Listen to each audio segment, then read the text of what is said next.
Équipe, le marché crypto, c'est pas pour les fragiles. Alors reste digne. Et j'ai un peu édulcoré mon titre, les gars, parce que c'était beaucoup plus violent que ça. On va revenir sur ça aujourd'hui, puisqu'à partir du moment où on annonce des similitudes avec un top 2021, et je sens que j'ai brisé des rêves, mais tout simplement, c'est des indicateurs. Donc zéro émotion, et répondre par de l'émotion, c'est totalement stupide. Ça veut dire que vous êtes fragile et il faut surtout pas l'être. Mais par contre, c'est toujours très intéressant puisqu'il y en a qui ont été beaucoup plus logiques et beaucoup plus intéressants en me proposant justement, des alternatives, en proposant des plans, en posant des questions, qui sont beaucoup plus graphiques que techniques plutôt que des émotions parce que le marché, il en a rien à foutre que Raymond, fois 10, fois 20 ou juste fois 2 ou qui perdent tout son oseille. Donc les gars, restez vraiment, lucides sur le marché et quand quelqu'un vous dit que ça on a des signes de top comme en 2021, ça veut juste dire qu'on a des signes de top comme en 2021. Est-ce que le marché il va partir à la cave ou pas? Bah, j'en sais rien. Sinon, bah, vous allez voir une voyante, tout simplement. Donc, ça sert à rien d'essayer de vous accrocher à quelque chose qui est juste hypothétique. Voilà, on a une similitude avec 2021 sur avril 2021. Tout simplement, c'est exactement la même pattern qu'on est en train de faire et en plus, c'est même plutôt une bonne nouvelle puisque tout simplement, ça signifierait qu'on a, une all season parce que, quand ça s'est arrivé en 2021, beh, on a eu une grosse all season, dans la foulée, tout simplement. Allez, on va revenir sur ça, on ira voir évidemment le court terme et plein de petites choses. C'est parti avec un BTC ce matin qui prend un petit 1 on est à 97 000 $. C'est très, très vert sur la map. On a des belles perfs, notamment du côté de BNB qui pousse un joli, 10. On a Shiba aussi qui pousse 6%, pour le coup, qui est sur la BNB Chain, si je dis pas de bêtises, ou alors c'était Crypto Clever, je sais plus. Bitcoin Cash, OM qui pousse 2,8%. On a des jolis 4% du côté de NIR et PP et AAV. 5% pour APT, TAO qui est en grande forme ce matin, plus 9%. Et aujourd'hui, c'est Paul Matic qui est 50e qui pousse 3,3%. Allez, je vais jusqu'à Cro de crypto.com, puisque aussi ça a été très très drôle les débats autour de ça. Oui, j'ai retourné ma veste sur le Cro, exactement, puisque je trouvais que c'était un échangeur de merde, et maintenant ça se passe hyper bien, et c'est la seule carte qui permet du cashback, et j'en ai rien à foutre d'avoir changé d'avis, qu'on soit bien clair. Les gars, du côté du weekly du BTC, pour l'instant, RAS, on est toujours dans l'énorme range et on travaille ces figures. Tout simplement, vous voyez, là, on n'arrête pas de chercher. On pourrait peut-être même adapter celle-ci tellement il y a des touchettes qui sont juste là.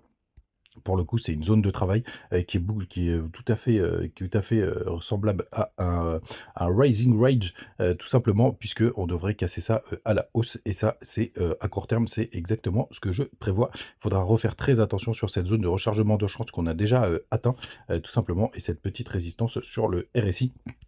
Donc à court terme, je reste aussi sur un beau rebond et tout simplement, c'est ma target dans un premier temps, c'est, aux alentours des entre les 102 000 et les 105 000 $. C'est là où je pense qu'on devrait, se garer et c'est à partir de là où il faudra vraiment, espérer très fort, qu'on n'ait pas une fin de marché haussière en espérant que les alts aient explosé à ce moment-là.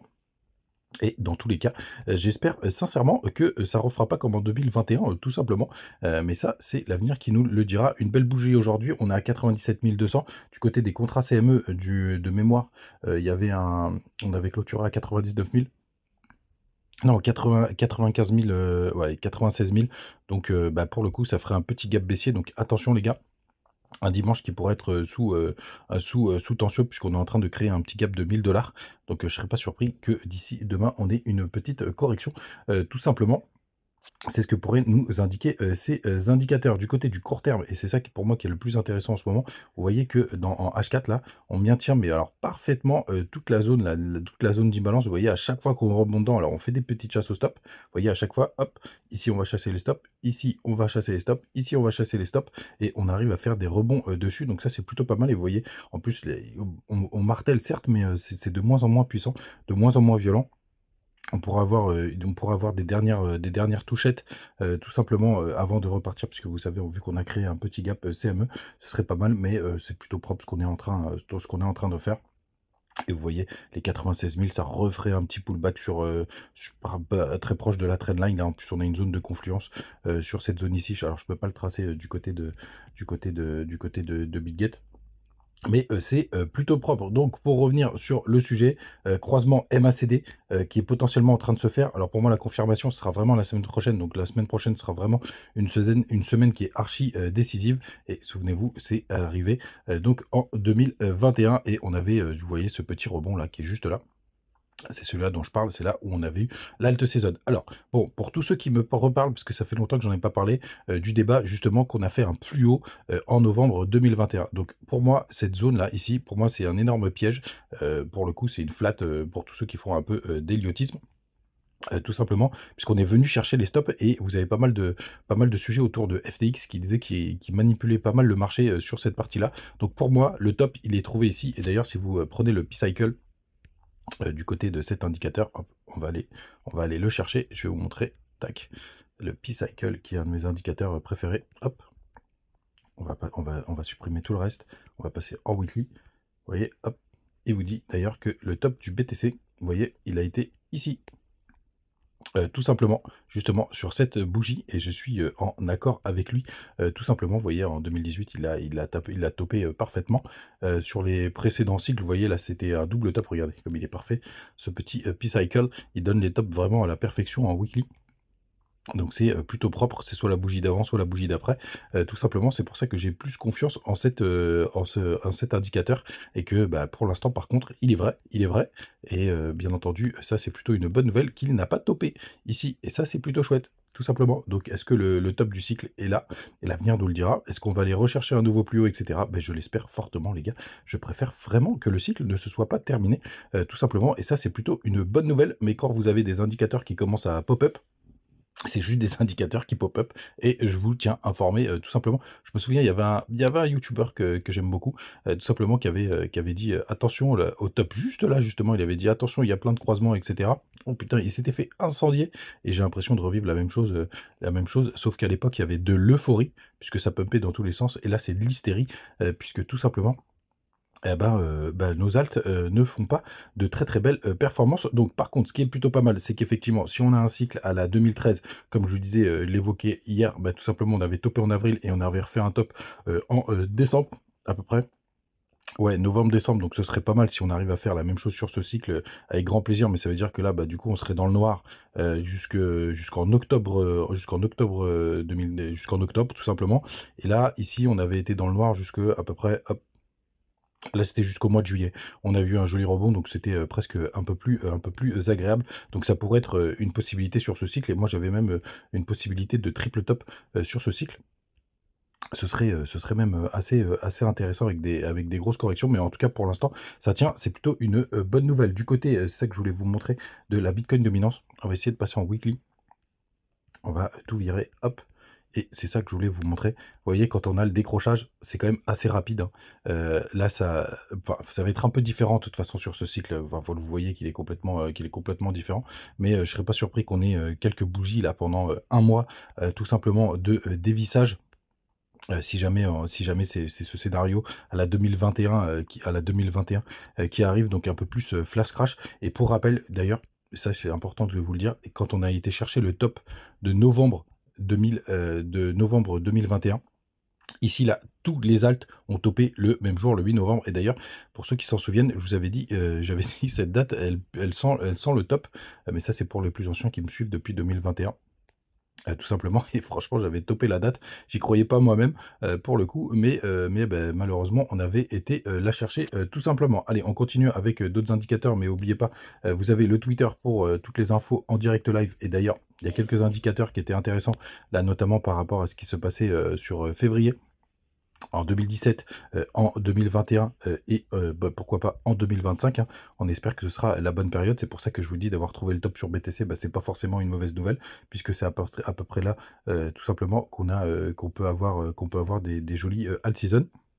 Et ça, c'est un autre indicateur de top qui est plutôt une mauvaise nouvelle, tout simplement. C'est donc l'USDT dominance divisé par le BTC. Donc c'est tout simplement la valeur totale des stablecoins, enfin du stablecoin USDT face à BTC. Et c'est très intéressant de voir qu'à chaque fois qu'on vient chercher toutes ces zones, bah, c'est le top du BTC, top du BTC 2021, top de BTC de novembre 2021. Vous voyez? Et là, bah, je vous parle justement, bah, encore un indicateur qui pourrait nous dire, bah, qu'on est sur le top de BTC, bah, 2025, tout simplement.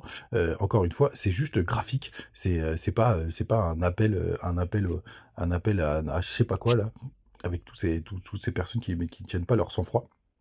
Et surtout, si vous êtes content, bon, allez, je suis obligé de vous le dire, si vous êtes pas content, ben barrez-vous. Moi, je fais des vidéos tous les matins, gratuitement, même le dimanche. Alors entendre des conneries pareilles parce que j'ai appelé au top du BTC juste parce que j'ai 3 indicateurs qui me le disent, les gars, mais barrez-vous, j'en ai rien à foutre, sincèrement, désolé.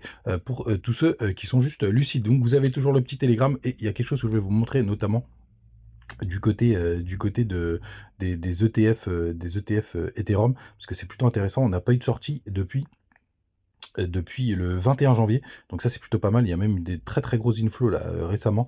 C'était le 5 février, des très, très, très, très gros inflows. Donc ça, c'est plutôt, des bonnes nouvelles. Du côté de BTC, c'est un peu moins propre, hein. Je crois qu'il y a pas mal de sorties, si ça veut bien, s'afficher. Ouais, ouais, c'est calmos, ça rentre, ça sort, rien de très intéressant.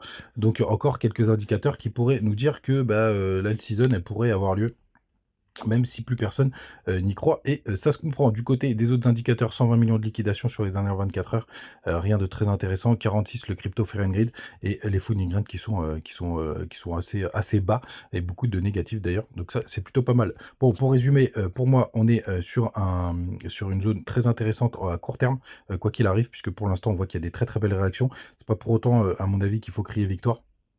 Et je pense qu'on pourra aller quand même combler le gap CME sur les prochaines 24 heures. Il faudra voir la réouverture des marchés. Et puis bah, on espère que, bah, si moi je vous dis, si c'est le top du BTC, c'est plutôt une bonne nouvelle parce qu'on pourra avoir une alt season. Et surtout les gars, et je vous le dis depuis un moment, il va pas falloir être très gourmand. Vous savez, mon plan, d'ailleurs, il n'a pas changé.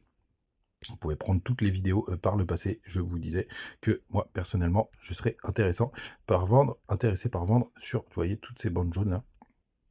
Hop, on va masquer, c'est là. Sur toutes ces bonnes jaunes, c'est ma zone de vente qui devait partir de novembre jusqu'à mars 2025. Et après, s'il y a une seconde jambe haussière, bah pourquoi pas, et peut-être qu'on la jouera. Mais en tout cas, moi, je suis plus en train de réfléchir à ma stratégie de sortie. Enfin, d'ailleurs, je la connais déjà par cœur, plutôt que de faire du rechargement. Bien au contraire, même s'il y a des alts qui sont, à mon avis, hyper intéressantes, tout simplement. Mais surtout, n'allez pas sur des alts qui ont fait des plus bas par rapport au bear market, les gars. À mon avis, c'est des projets qui sont morts dans le film pour le coup. Donc, perdez pas de temps là-dessus. Et à mon avis, il vaut mieux se focaliser sur des projets forts. Les gars, vous savez tout. Désolé pour cette longue vidéo. Désolé pour ne pas avoir été sympa pour tous ceux qui y sont pour rien. Et on se retrouve très vite. Et surtout, les gars, si vous voulez me donner votre avis, soyez vraiment technique. Parlez d'un sujet qui vous tracasse pour le coup, mais rentrez pas dans les trucs. Eh, c'est le top, pourquoi tu dis c'est le top? Gna, gna, gna. Ça sert à rien, ça n'a aucun intérêt. C'est de l'émotion, indicateur technique, sans émotion, pas de problème, du recul, juste un constat, des faits. Et ça suffit pour justement lancer un sujet. Et si on se trompe, moi, je m'en fous, c'est pas moi qui me serais trompé. C'est les indicateurs qui m'ont dit voilà ce qui s'est passé en 2021 et voilà ce qui se passe en 2025. Oh, c'est similaire, c'est tout simplement. Et j'espère qu'on aura une belle alt season. À demain les gars, ciao.